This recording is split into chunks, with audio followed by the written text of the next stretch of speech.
Tagad un vienmēr man svarīgākais ir Latvijas cilvēku labklājība un mūsu valsts drošība. Tā vienmēr ir bijis. Un tā tiešām ir patiesība, un tie nav tikai vārdi, tā ir atbildība. Tā ir bijusi mana, kā valdības vadītājas atbildība, un tā ir atbildība pret katru Latvijas iedzīvotāju. Šobrīd cilvēkiem vairāk kā jebkad ir vajadzīga drošības sajūta. Nevis partiju ķīviņi, nevis amatu dalīšana vai politiska pozicionēšanās. Dronu incidents Latgalē bija pēdējais piliens manā sabiedrības uzticībā aizsardzības ministram Andrim Sprūdam. Es nevarēju nereaģēt, ja solījumi netiek pildīti, ir jāpieņem lēmumi, arī smagi lēmumi. Mums Rīgā reizēm ir grūti iedomāties, kādu stresu izjūt cilvēku Latgalē. Kā jūtas ģimenes, kas naktī ierauga, kad ir pienācis kārtējais paziņojums telefonā. Kā jūtas tās mammas vai tēti, kad bērni guļ, bet virs mājām ir neziņa. Kādu atbildības nastu nes arī tie dienesti, kas dodas uz incidentiem austrumu pierobežā. Es to saprotu arī kā māte. Cilvēkiem ir vajadzīga skaidrība, ātra rīcība, pārliecība, ka valsts ir kopā. Mēs skaidri apzināmies, kādā laikā visi šobrīd dzīvojam. Krievijas brutālais karš Ukrainā ir mainījis drošības situāciju visā Eiropā. Mēs nevaram izlikties, ka tas mūs neskar. Tieši tāpēc, veidojot šī gada budžetu, mēs visi valdībā pieņēmām ļoti smagus lēmumus.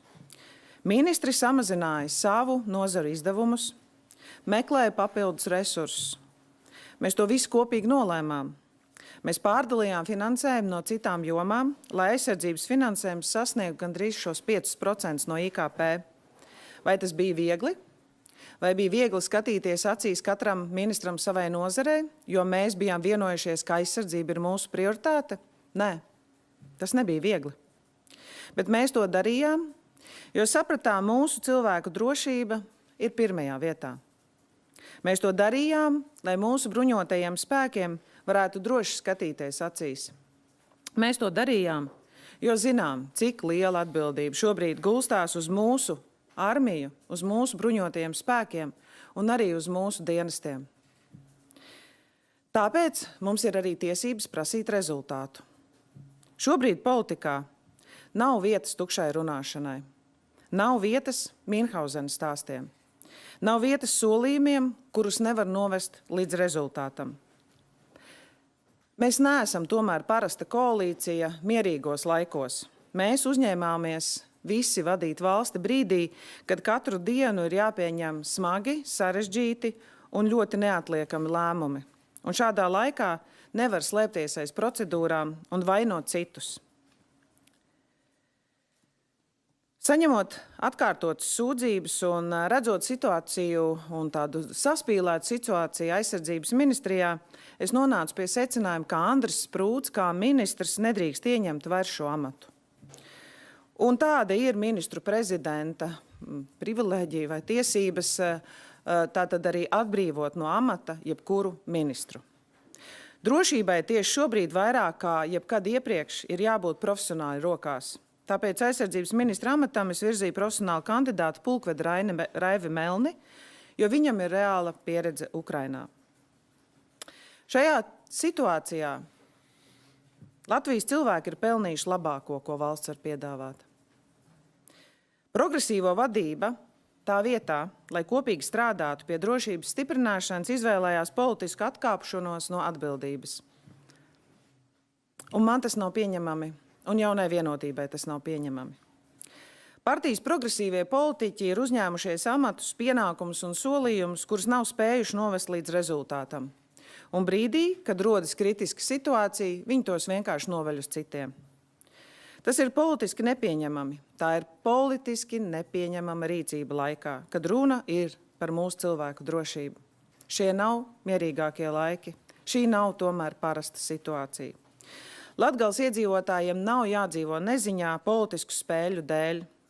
Latvijas cilvēku drošība nedrīkst būt atkarīga no partiju ķīviņiem.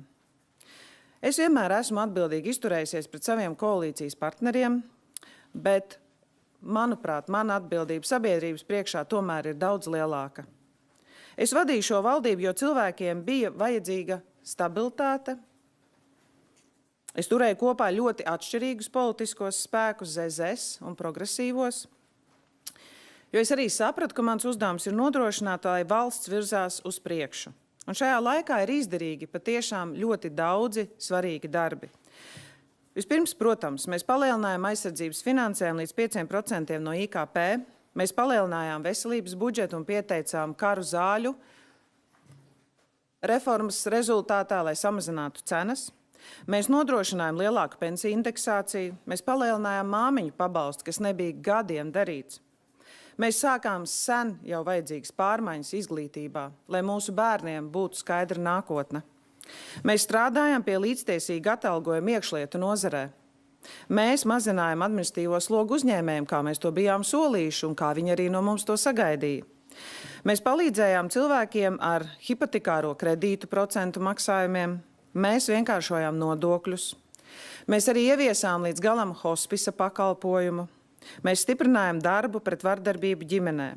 Un mēs arī mētiecīgi sākām darbu un strādājam pie militārās industrijas attīstības un lielo investīciju piesaists Latvijai, kā tas nekad nebija darīts līdz šim, kad ārlietu dienesti kopā ar Latvijas investīciju aģentūru patiešām strādā ne tikai diplomātiski, bet arī mūsu valsts ekonomisko un tautsaimniecības interešu vārdā. Mans mērķis ir vienmēr bijis skaidrs – valsts attīstība, cilvēku labklājība un drošība, lai mūsu bērni novērtētu savas mājas, savu valsti, Latviju. Partijas un koalīcijas mainās, bet Latvija paliek. Mūsu cilvēki paliek šeit. Šobrīd politiskā greizsirdība un šauras partiju intereses ir ņēmušas virsroku pār atbildību. Redzot spēcīgu profesionālu kandidātu aizsardzības ministra amatam, politiskie tukšrunātāji izvēlējās nevis risinājumu, bet krīzi, valdības krīzi. Tāpēc es paziņoju, ka atkāpjos no ministra prezidenta amata. Tas nav viegls lēmums, bet tas ir godīgs lēmums šajā situācijā. Vienlaikus vēlos informēt, ka šodien esmu atstādinājis no amata arī zemkopības ministru. Es nevaru tolerēt jebkādu aizdomēnu pār valdības locekļiem. Un es gribu pateikt paldies patiešām visiem sadarbības partneriem, arī žurnālistiem, mēdījiem, visiem, kas man uzticējās, arī tiem, kas mani kritizēja.